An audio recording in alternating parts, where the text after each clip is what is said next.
you know, it's a matter of 2 redemption arcs, I think, for both of these players, right? Where Cosmos is trying to reestablish that reign in the upper level of the game, and Goblin trying to do the same, stumbling a little bit earlier this year, but looking phenomenal this weekend. Yeah, it's unfortunate that they would have to fight this early on. I think we would expect both of them to be higher up in the top 8, but a lot of those spots have been claimed, including Syrup, who actually sent Cosmos into losers, and that makes me think about what I'm going to see in this matchup, because one of the things that Syrup did excellently, just did phenomenally against Cosmos, was edge guard, getting off stage, punishing Cosmos, and you see Goblin trying to do it there with that forward air, trying to burst down there, starts the game off with 62. Goblin really does not have an off switch. Like, he is the kind of person who has a killer edge that never dulls. If you give him an opening, oh my god, he is going to get right in your face, and he is going to throw out that kill option immediately. Just like you see right now, it is 30 seconds to the first stock already. Yeah, didn't have to warm up on this one, just started off hot, no preheating needed. Starting this game off extremely quickly against Cosmos. And Cosmos kind of faltering even on the side. Oh, and that was the double jump burned. All it's gonna take, that sour spot forward air to at least reset the situation, and that hitting so low, Cosmos immediately gonna have to start pulling out these mix-ups at the ledge. You can see that Goblin, very well versed in this matchup, knows what's up. There's the Goblin. You're gonna see a lot of those, the up Bs. As he goes up with those, loves to use those either for disruption, as an anti-air, maybe for a bit of super armor, sometimes as a KO option. Cosmos doesn't have anything to beat it just yet, hasn't figured it out. 119 on his second stock. All Goblin needs is a forward tilt, maybe a down tilt into a tech situation. And you can see Cosmos is just really trying to take this, you know, slow, figure out where his openings are going to be against Goblin too, right? He's not going for any of those big reads just yet, but the clean coverage that's going to let him maintain this advantage and scoop him up with that up smash. It's the first stock for Cosmos now too. That's a huge deal for Cosmos, because Goblin kind of gave it to him. Cosmos was in this weird, uncomfortable spot where it's like, do I want to go Pyra and maybe oh dear. Really? Okay. Still got away with it. I'm amazed that that actually lets you back. Obviously, would have attempted to throw that onto the stage, right, when you get that hitbox to cover you. But Goblin missing those confirmed percents at this point at 158, now 171. It's going to have to be a raw hit. Yeah, for Roy, fortunately, though, not too hard to find. Might be able to get a double-edged dance. There's that jab again for maybe like 3 damage, very low. Up throw at some point, and now it is. Okay, 192, wasn't sure, but basically a full stock lead. This is a big deal for Goblin. Yeah, I mean, to be able to get up to those early leads is, I think, really where he thrives, though no double jump right now. Gonna have to do max distance on that up B, but this is what you expect to see when Goblin's got the lead. He is at his best when he can just govern the pace of the match, and Cosmos right now not feeling like he has any chance to slow him down. Just slamming into him over and over with those up Bs. I don't know, the way Goblin plays, he's like a ram sometimes. He just headbutts you again and again. Just debilitating. Huge back air there, not enough to KO just yet. But Cosmos is not long for this world. Lands the neutral B. Goblin wins game 1 with authority. And they were just all over him. I mean, just walloped him over and over, right? It wasn't a situation where Cosmos was even running up and making tons of mistakes that Goblin was able to whiff punish, because frankly, that's not the kind of player that Goblin is. They want to get up in your face and force something out of you, right? I'm going to be up in your face, and I'm going to be putting on that damage roll. Hi, Pikachu. Oh, it's Hello. Mr. Pikachu. So sad we didn't see you in top 8, but maybe next time. You're looking at one of the best characters in the game right now. No fear. It's so funny because I totally agree with you on Goblin. Definitely one of the most, like, there is a cylinder, or what is it, a cement block on the go pedal. Like, there's no way he stops. However, there was one set that I always go back to, which was him against T at Summit, where he really slowed it down, played for the bell, and at Goblin, they were just able to really sort of slow it down in a way that I haven't seen before. Goblin, I mean, they came into this game super strong. Have to see if they'll be able to do it again. They are very adaptable, and you know, to your point, right, that set against T was a great demonstration of it. But Cosmos, my goodness, fighting his way back on stage with that downer, sending Goblin to the skies of Town and City, which normally, I mean, an amazing Roy stage, but Cosmos looking mad comfy here.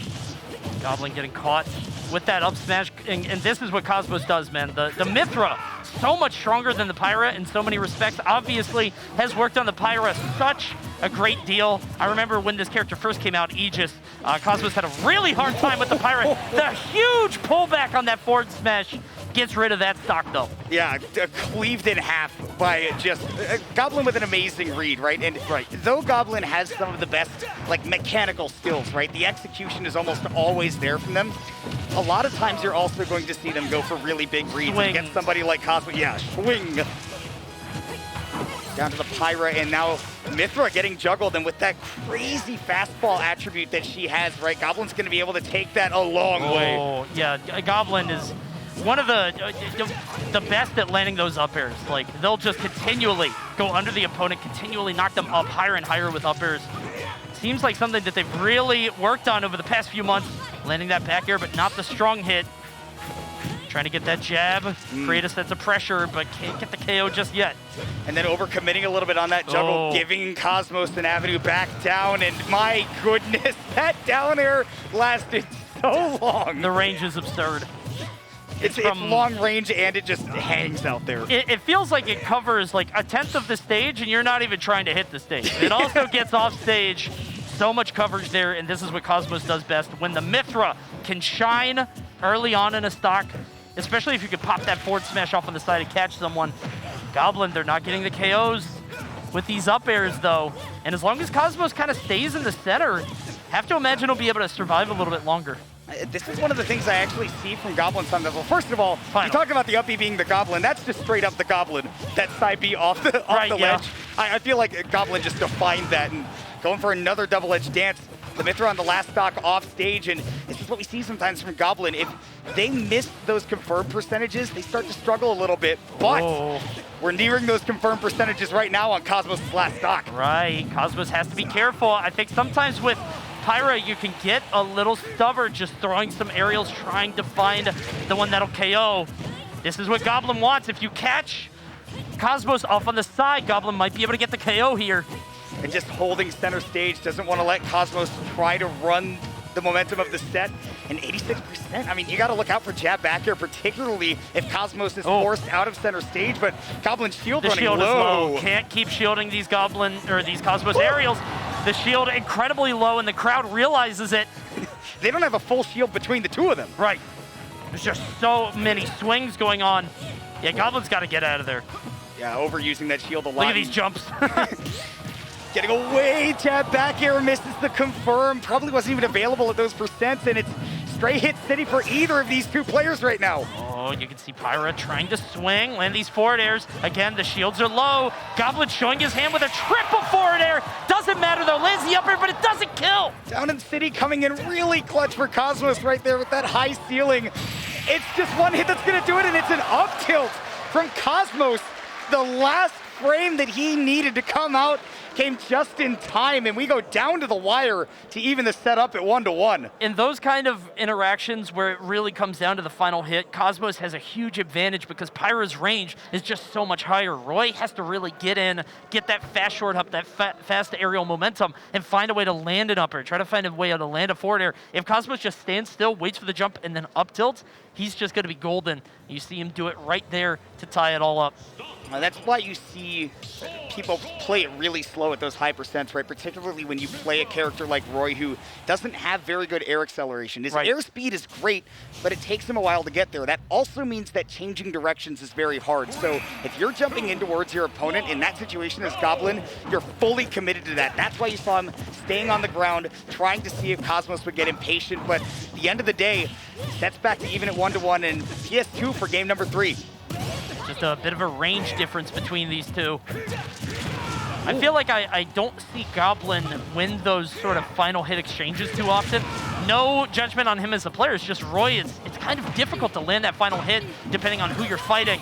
You got to get it earlier with something like that forward smash, almost landing it off the photon edge, but couldn't quite take it. Yeah, I think that had a little bit of faith that maybe Cosmos was too far, would have to drift in like above the stage, but did barely reach the ledge. And I mean, when you force the Mythra to use that photon edge, right, you could, in theory, have a really big edge guard, but Cosmos is so discerning about how he chooses those recoveries.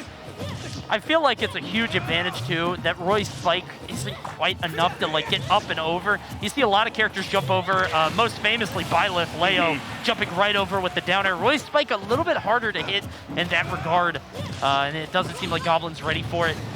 Cosmos losing that first stock though and trying to answer back quickly. The Goblin again though, they just side B right off the ledge and even setting Cosmos onto the platform. Like that's a straight up reversal that is paying dividends right now, but the big commit on the down air lets Cosmos take stage control once again, and that is where Goblin's going to have to choose. Am I going all the way to center stage, or am I just getting that what? Oh yeah, all the way at the very tip, the edge of that. I was just about to praise Goblin's ability of getting out of the corner repeatedly against Cosmos. I mean, when Pyra's just standing in front of you, you're at 130, 140. It can be so intimidating. But Goblin they did such a phenomenal job of being able to box out of the corner. Unfortunately, though, losing their stock. And look at the patience from them right now, too. Trying to stick under that platform, but getting caught in the movement a little bit. And again, you make a little mistake moving as Roy, and you're going somewhere that you absolutely don't want to be, namely in that position off stage. And Cosmos just needed one dash attack to set up a ledge trap, and that is where playing defensively can go wrong if you're being active on defense. Oh, no. What a brat. She's so mean. She definitely was the popular girl in high school. Big jab there. Ooh, gonna send down the Ray of Punishment. Not gonna land, but Goblin kind of close though. Cosmo's kind of getting locked on that option. You see that sometimes where a player will go for something, it'll miss, and they're like, oh, I'm gonna do it again. Why not, right? By the third time, you usually want to stop doing it, but once, twice again, that forward smash is never failing Cosmos, at least in this set, and great use of the foresight as well. We haven't seen it come in all that clutch, and you kind of expect it a little bit, right? Because Goblin's always right up in fighting with you. Yeah. It feels like Cosmos has a lot of opportunity to sort of dodge through, get the foresight, but Goblin now with the ledge guard, but unfortunately, Cosmos able to burst through and do 41%. Goblin kind of getting caught off guard there. They're going to have to find a way to land in with this aerial, and this is where Roy can really struggle because you have to run at him. Yeah. Cosmos gets to just sit back and take the hits as they come. You think about how Roy has great frame data, particularly on that end lag, but I mean, when you're just a couple hits away from losing the game, you don't want to commit too hard, and when you get stuck between a rock and a hard place off stage, you get a Pyra forward air to the face, and Cosmos, a 2-1 lead in the set. I feel like Roy sometimes needs a couple different modes throughout the set. I feel like Goblin is incredible at the 0-0. He's very good when all things are equal, everybody starts off the set. But I feel like he does struggle when the stocks get a little, when we get into deep water, when the stocks get a little moldy. Once we get up to like 120, 130, and to your point, I think it comes down to those, the confirms, the jab backers. So we'll see if Goblin, if they're able to put something together. Last opportunity here against Cosmos. Yeah, remember, this is loser's bracket, so if you lose this set out of the tournament, obviously top 8's nothing to sneeze at, but you're trying to make the deep run, and we've seen Goblin's been playing really, really well today. Sometimes my concern is that, obviously Goblin has a very high technical skills ceiling, but sometimes also makes mistakes that can be capitalized on. And I didn't see a lot of those mistakes earlier, but on the big stage, Cosmos has been eating them alive for just one or two misplaced ideas. And boy, that is a quick stock for Cosmos. Huge forward air to end out the first one. Goblin staying on the side, trying to find their way in, but Cosmos is just happy to sit back. A little ambitious on that neutral air, trying to get a combo starter. Are we going to get off this ledge? We're going to take our sweet time. And then using that nair, it just envelops your entire hurt box, and you get that big disjoint surrounding you. And Goblin really sending a lot of these up Bs, like super reliant on the cover that these platforms are giving them. But Cosmos just isn't fighting when the Roy is underneath that roof. Yeah, there's no jump, I don't think. So he has to, there we go. He had his jump. Wow, he still had it. My bad. I thought he used it. I did too. That was so smart then, using the air dodge before the jump. Goblin, they're able to survive a little bit longer. Still way behind though. Yeah, you still have a big deficit to make up, and you can pull out all those incredible recoveries. Your defense can be phenomenal, but this is where your offense needs to shine. Down 3 stocks to 1, you really need to put the pedal to the metal, right? Drop that cylinder on the gas pedal and go. The issue here is that Cosmos hasn't had to use Pyra at all. There's been 0 Pyra in this match, which is what, oh, wait, what a reversal! No way! Okay. If he landed that, that would have been the stock of the tournament. Doesn't matter though, they're able to find that counter and take a stock off, but Goblin, this is gonna take a miracle. Again, these are two players who thrive so much on being ahead of each other. And right. You can see Cosmos feeling it, right? Obviously going for those crazy plays, but even now, just so fundamentally sound. Cosmos not looking like he's about to fall to anybody. It is a 3-1 victory for this veteran of the Aegis, and it will end Goblin's run at Get On My Level at 7th. And as the set went on, it sort of, you could tell how quickly things were shifting. And if it kept going, you have to imagine Cosmos would have been, it feels like winning more and more. Just really getting wise to a lot of what Goblin was trying to do. And again, once those stocks got deep, it felt like Goblin didn't have the answer to shave the stock off of Cosmos, whether it was Pyra, whether it was Mythra. Didn't matter. Goblin just could not secure the kills. Yeah, you need an X factor to beat Cosmos, right? Like, you need something other than just playing your character perfectly, because that is the exact way that Cosmos plays, and he's playing quite a good character, right? So if he's playing to the matchup, you're going to struggle if you try to beat him at that game. So you need to bring something special. And, well, how about we have Rod bring us something special? It's something I like to call our next match.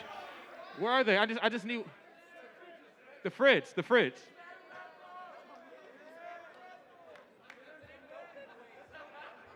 I got one. Oh, wait, there they are. Wait a minute, I want one of theirs. Hold on. Oh. Gives you wings.